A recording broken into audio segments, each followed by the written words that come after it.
I had a fairly happy childhood. We had a lot of fun times with family during holidays. I came from a big family, and so there was always lots of cousins and aunts and uncles around, and I really enjoyed that. I played a lot of sports, basketball, football, baseball were my big three, and loved that. I had parents who, while they were good and loving, decent people, had their own stuff that they were working on, and so as a result, some of their stuff landed on me. My dad had his own problem with lust, and I think it was his porn magazines that I found at a young age, maybe around 9 years old or so. My mom had a problem with anger, and as a result, there was a lot of physical abuse going on as well. And so today, those things are really healed with my parents, but they did have an effect on me growing up, to the point where when I was introduced to pornography, it was like a daily thing, and I would go back to this day in, day out. And I actually remember seeing the people in the porn pictures and remembering looking at them and thinking, wow, I wish I could be one of those people. And I remember just looking at them thinking, they seem so free and like they're having so much fun. And so I didn't know it was called this at the time, but I actually wanted to be a porn star growing up. And so thank goodness that wasn't one of the options that the high school guidance counselors offered. So I was involved with that on a regular daily basis. And I remember growing up here in the Pacific Northwest, there was a lot of moisture in the air, and so the pages had mold on them, and I kept these things for years and years. It was about that time that I started to act out some of those things that I saw in the pornography with kids in the neighborhood almost on a daily basis, from about the time of 9 years old to right around 15 or so, and got involved in seeing videos and things like that, but had a paper out, and so would act out with people around the neighborhood, etc. Because previously I was also involved in some sexual abuse. I had a female babysitter that took advantage, and a male scout leader as well. So that really messed with my trust for adults, and didn't really understand what sex was about, because it was confusing. You had the feelings of excitement and pleasure mixed with feelings of fear, shame, or guilt mixed in there, and that was a bad traumatic combination that left me acting stuff out from there on out.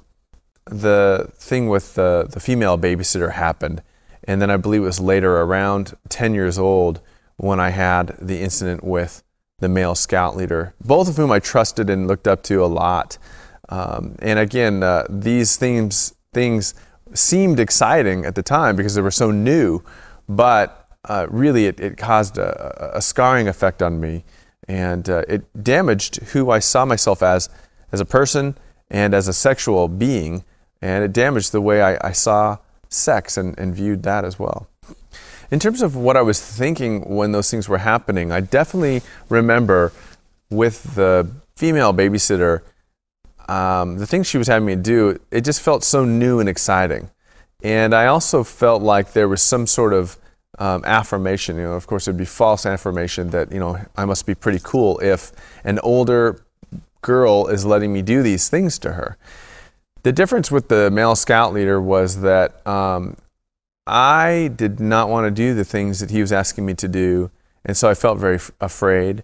And I remember actually, I must have just blacked out or something, because I remember telling myself something to the effect of, if I just ignore whatever he's doing, then and not think about it and just go to sleep, then I won't be bothered by it.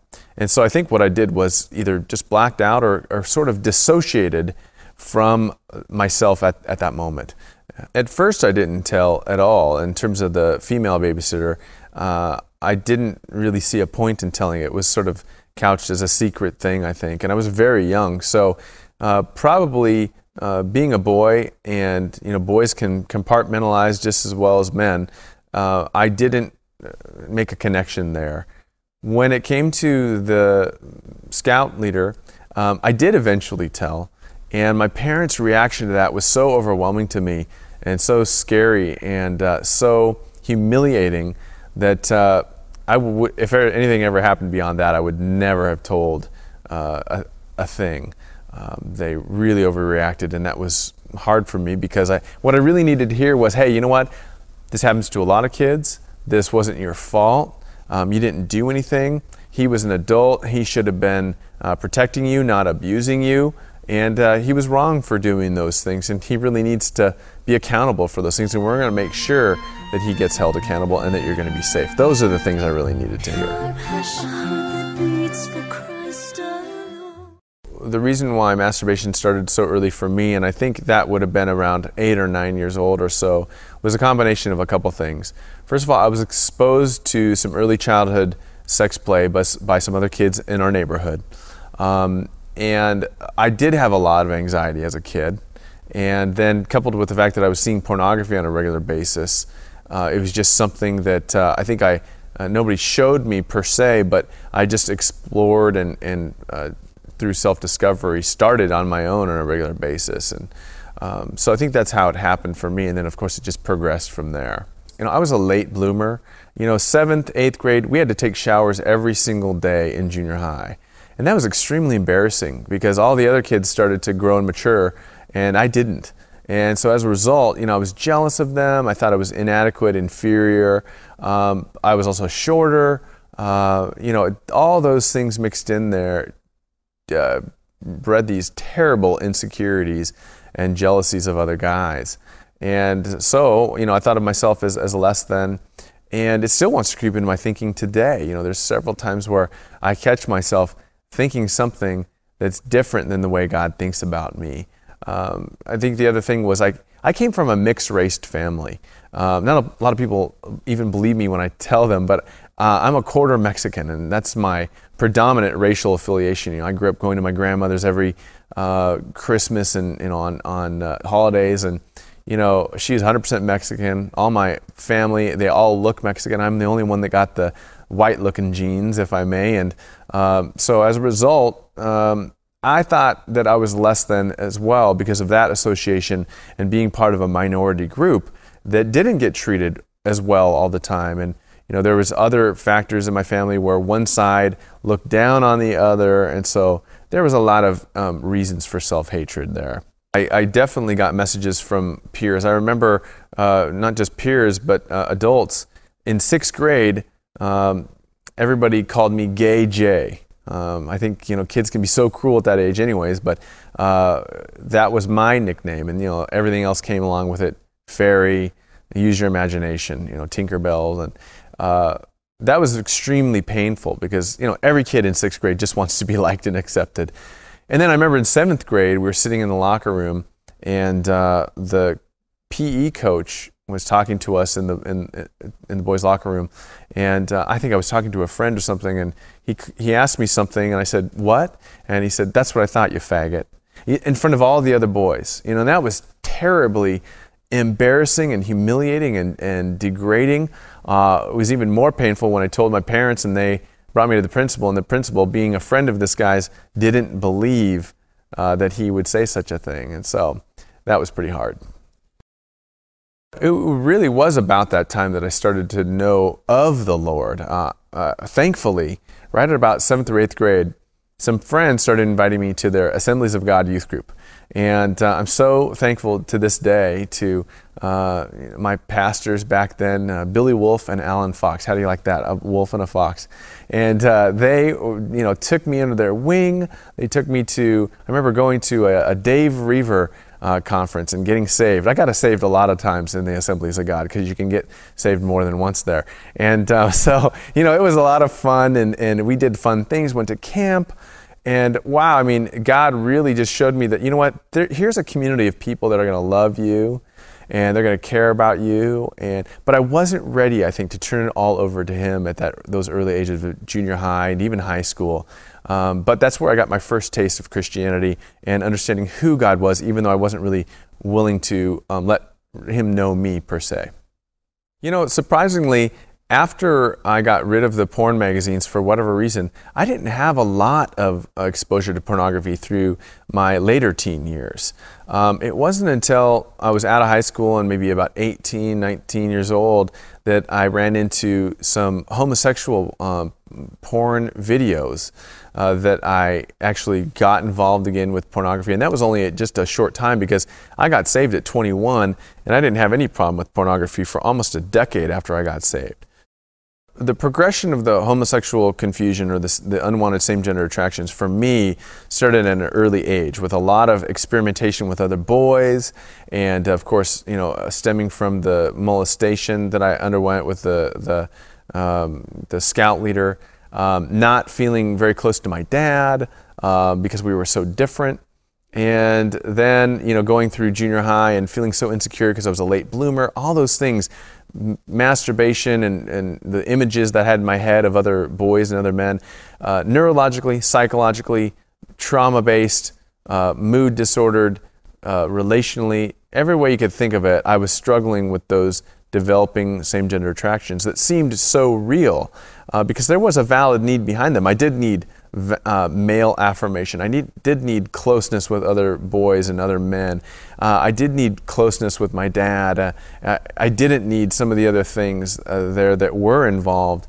And so for me, the progression really started to take off in high school, when I started just noticing other boys and wanting to act on that, but never really having the courage or the guts, and probably knowing better not to.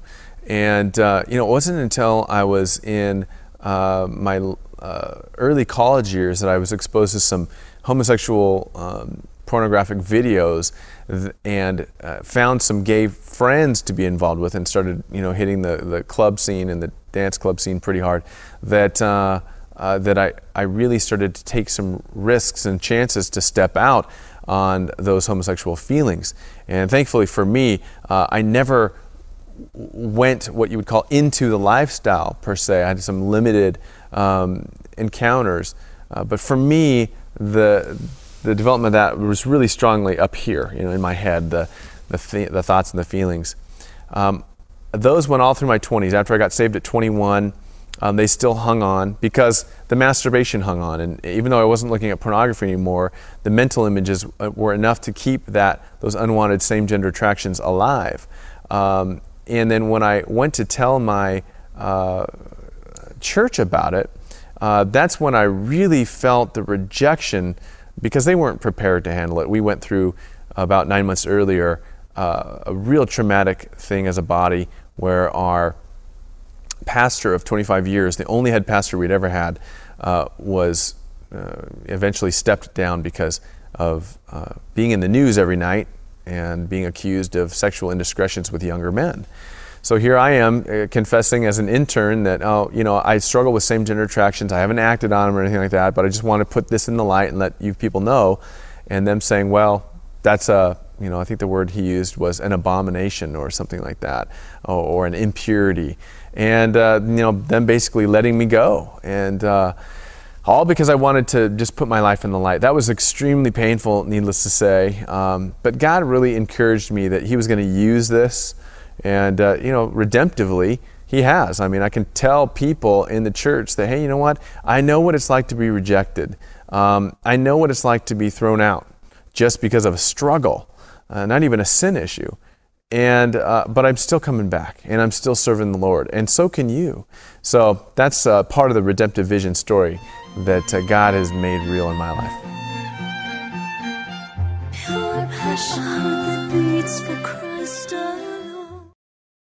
Through my 20s, I didn't have any involvement with other people or pornography or anything. It was just the masturbation and the thought life that I struggled with. And so when I started going to graduate school, out of nowhere, the pornography hit me. And so this is, I was about 29 at the time, and I started sporadically binging on pornography. And this is after I had been sort of rejected by my church. And so for me, it went from that sporadic binging to, starting to see people at the club and having urges to reach out to them there. It was about that time that, I met my wife-to-be, and when we got married, I was sure to share with her everything that I struggled with, which she handled beautifully, and had to kind of work through that. But I wanted to make sure that if we were going to get engaged, that she knew everything. Well, we got married, And I never thought that getting married would solve the problem, but I kind of thought it would help, and it did for a while, about 60 days. Then the pornography and the masturbation returned, and it was about that time that a man came to our church and talked about being free from these things and sexual integrity, and I thought, wow, I really want that. So I started getting involved and started looking at the issue. But in my pride and arrogance, I wouldn't get involved in like an actual group or an actual recovery program. I kind of was saying, well, I'm a therapist, and so, certainly other people's problems are worse than mine, or certainly I'm better equipped to handle and deal with this on my own. So I was living in this self-deception. Well, I was white-knuckling it for about 7 months and didn't act out for, the longest period of my life. Troubled times came again, and I started going back to the binging. It's about 4 or 5 months of that, and my wife one day asked me, because when was the last time you acted out? Well, up until this time, I had always confessed to her if I ever slipped. This was the first time she'd ever asked me, and unfortunately, I had bad news. See, I had just acted out a couple days earlier and hadn't got around to telling her yet. And so the one time up to that point that she had asked me, and I had bad news for her. And she said, well, the saddest thing about it was that, you're basically, according to the Bible, committing adultery when you do this. Now, up until that time, I had deceived myself that, well, when it was only masturbation, well, it's only hurting me. And then when it was only pornography, well, they're not real people. So that really burst my bubble. Because I had always said, well, at least I'm not an adulterer. And I never wanted to hear those words from my wife again. I never wanted to see that look on her face again. So I got into a group, I got connected, and I started working on a program. And so as a result, the kind of freedom that I've been walking in now, 4.5 years later, is so different than before. I'm not under that bondage anymore. And I'm not going to sit here and pretend that I'm perfect. I still have my slips. But the thing is the grace that I have now is so overwhelming when those slips happen. And being able to get back on track is so much easier. And the periods of integrity are so much longer. So, God is faithful, and I'm still in accountability to this day. I don't pretend for a minute that I couldn't go back to those old ways of bondage. What was so transforming for me was that I started getting plugged in a group on a week in, week out basis, and I started putting my life in the light and my cards on the table. I had also had some therapy, which was extremely helpful, and so I was able to bank on that. And so those two things were the main components. Plus, I started getting involved in things like the 12 steps and putting my life in the light in contrast to what those principles were teaching, learning from those. Of course, I was grounded in God's Word. I started doing some personal growth work as well, and just looking at, the ways I was doing life and how I really was not living up to my potential. I wasn't taking risks. I wasn't pursuing God's redemptive vision for my life. I was trying to live a small, safe life, and as a result, it was boring. So who wouldn't want to act out? For a lot of us, acting out is the only fun, the only adventure, and even the only exercise that we got in our addiction. So for me, I had to start taking care of myself. I got involved in running, and so my wife and I are runners. We run marathons, half marathons, and things like that. That's a thrill and a challenge, and it's good for you. Eating right, doing things like having adventurous fun. I love to travel. I love to go and do things that are outside the box, like skiing. And so it's a lot about self-care, but it was really initially about getting involved in other men's lives, letting them see into mine, and being accountable to them truly by letting them know every single week when was the last time I had crossed any of my integrity boundaries. God says, attempt things so big that unless I'm part of them, they're doomed to fail. So that's what I've tried to do. He also says, in your weaknesses, my strength will be made perfect.